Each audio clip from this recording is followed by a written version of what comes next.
किसी ने ज्ञानियों से पूछा, श्री सीताराम जी की भांवरी हो रही है, आप इसका क्या तात्पर्य समझ रहे हैं?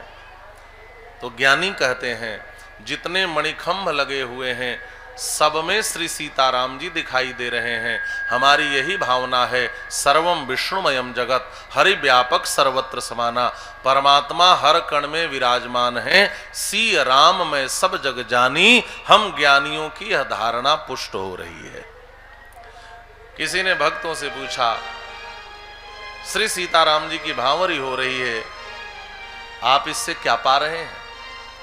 आप इससे क्या समझ रहे हैं?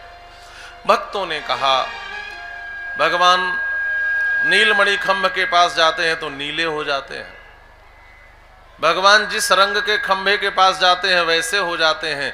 इसका मतलब यह है, हमारे हृदय में भक्ति का जैसा भी रंग होगा, भगवान उसी रंग में रंगने को तैयार हो जाते हैं। महाराज ठाकुर जी उसी रंग में डूब जाते हैं।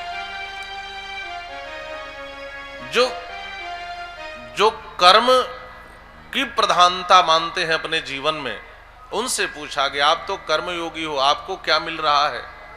वो कहते हैं, भगवान कर्मकांड की विधि को अपने जीवन में अपना रहे हैं और हमें शिक्षा दे रहे हैं कि जीवन में इन कर्मकांड की विधियों को जरूर अपनाना चाहिए। इसलिए भगवान कर्मकांड की विधि के अनुसार वैवाहिक कार्यक्रम संपन्न करा रहे हैं।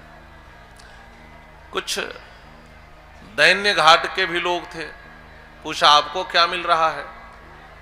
का भावरी में कुछ कदम कन्या भी आगे चलती है। का हमें तो यही मिल रहा है कि यह परमात्मा अब स्वतंत्र नहीं है। नहीं तो कहा जाता है ईश्वर सर्वतंत्र स्वतंत्र हैं, लेकिन मिथिला में आकर के यह परमात्मा भी परतंत्र हो गए, हमारी सियाजू के पीछे पीछे चलने लगे।